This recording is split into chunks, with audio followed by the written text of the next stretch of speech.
ஓம் முருகா போற்றி, கந்தா போற்றி, கடம்பா போற்றி, கதிர்வேலா போற்றி, மறுபடை வீடு கொண்ட முருகா போற்றி போற்றி.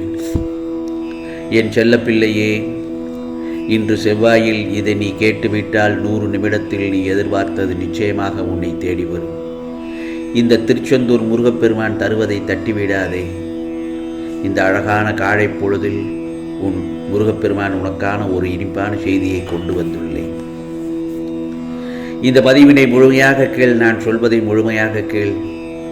இறுதியில் உன் முகம் புன்னகையில் பூத்து மலரும். நீ என்னிடம் கேட்டுக்கொண்டுதான் இருக்கிறாய், எனக்கு மட்டும் ஏன் இந்த கஷ்டம், பலவித பிரச்சனைகள் சூழ்ந்து கொள்ள நான் தினமும் அழுது புலம்புகிறேனே, எத்தனை காலம்தான் இந்த துன்பமும் துயரமும், இதற்கு விடிவே இல்லையா என்று ஆதங்கத்தோடு என்னை கடிந்து கொள்கிறாய். சில சமயங்களில் உன் மனவேதனைகள் ஒன்று சேர்ந்து உனக்கு சோர்வை தருகிறது. அந்த நேரத்தில் உன் முகம் வாட்டமாகி விடுகிறது. அதே நேரத்தில் உன் குறைகளை அடுத்தவரிடம் சொல்ல நினைக்கிறாய், சொல்ல முடியாது தவிக்கிறாய். சில சமயங்களில் உன் நண்பர்களிடமோ அல்லது உன் உறவினரிடமோ சொல்லியும் புலம்புகிறாய். உதவிக்கு யாரும் இல்லை, புரிந்து கொள்வோர் யாரும் இல்லை என்று ஆதங்கப்படுகிறாய். இதோ உதவிக்கும் புரிந்து கொள்வதற்கும் உன் முருகப்பெருமான் நான் இருக்கிறேன். உன் பாரத்தை என்னிடம் சொல். எனக்கு தெரியாதா உனக்கு என்ன பிரச்சனை என்று?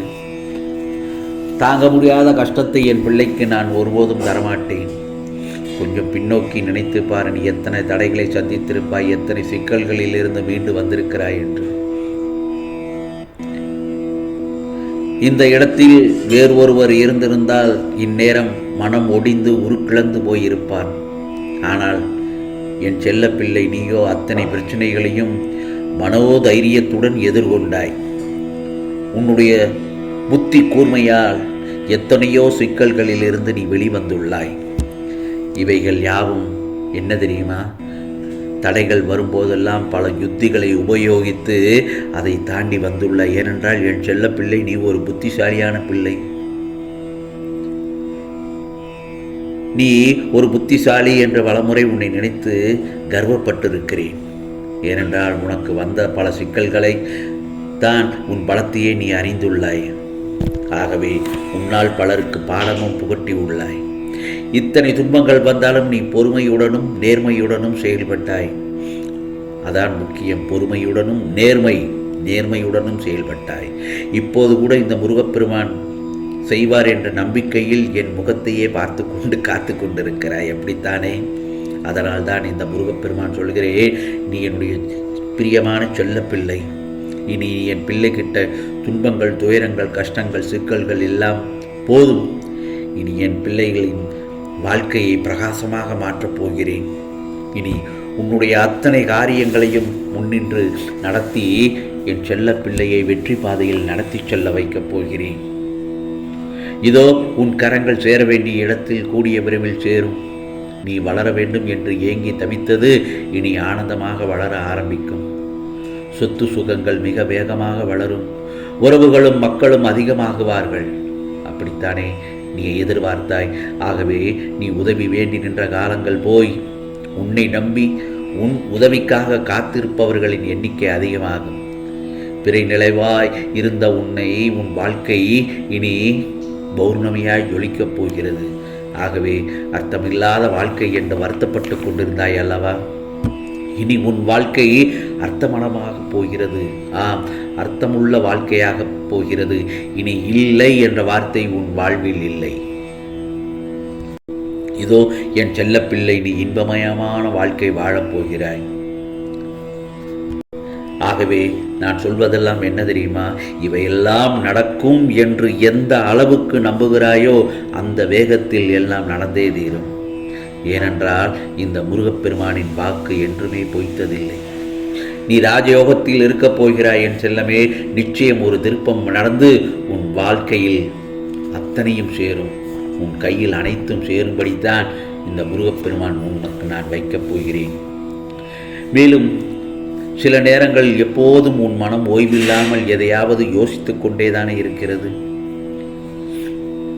ஏன், எதற்காக இத்தனை சுமைகளையும் சிந்தனைகளையும் உன் தலையில் ஏற்றிக்கொள்கிறாய்? பிறகு புலம்பித் தவிப்பாய். எல்லோரும் ஏன் என்னை மட்டும் காயப்படுத்துகிறார்கள் என்று என்னிடமே நீ வந்து அழுது புலம்புவாய். சில இடங்களில் மற்றவர்கள் செய்யும் தவறும் துரோகமும் ஏன் என்னை சுற்றி இருப்பவர்களுக்கு தெரிய மாட்டேங்கிறது? அவர்கள் ஏன் என்னை குற்றவாளியாகவே பார்க்கிறார்கள்? அவர்களுக்கு உண்மைகள் தெரியவில்லையா என்று புலம்பிக் கொண்டே இருக்கிறாய். கவலைப்படாதே, உண்மைகள் எப்போதும் மெதுவாகத்தான் வெளிவரும். சில உண்மைகளை வார்த்தைகளில் கூறி புரிய வைத்து விடலாம். ஆனால் சில உண்மைகளையோ அனுபவம்தான் கற்றுத்தரும். உண்மைகளை நெடுங்காலம் மறைக்க முடியாது, அப்படித்தானே?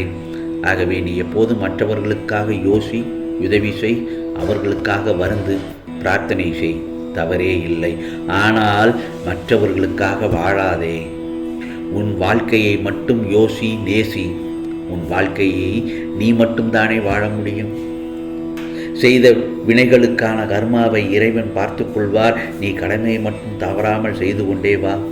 ஒரு கல் அழகான செதுக்கலால் தான் அழகிய வடிவமாகிறது, அழகிய ஒரு சிலை வடிவமாகிறது. அதுபோலத்தான் அழகிய வடிவம் கிடைக்க ஒளியின் வலியை தாங்கும் உன் கஷ்டம் நிறைவாகி அழகாகி விடுகிறது. உனக்கு ஏற்படும் விஷயங்களை அவமானமாக கருத வேண்டாம். உனக்கு ஏற்படும் விஷயங்கள், அதாவது சில பிரச்சனைகளை அவமானமாக எடுத்துக்கொள்ள வேண்டாம். உன் மனதின் தான் கபடமே இல்லையே.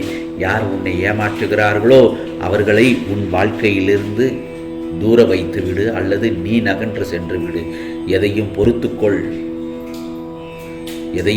கொள்ளலாம். ஆனால் நம்பிக்கை துரோகத்தை மட்டும் பொறுத்து கொள்ளவே முடியாது.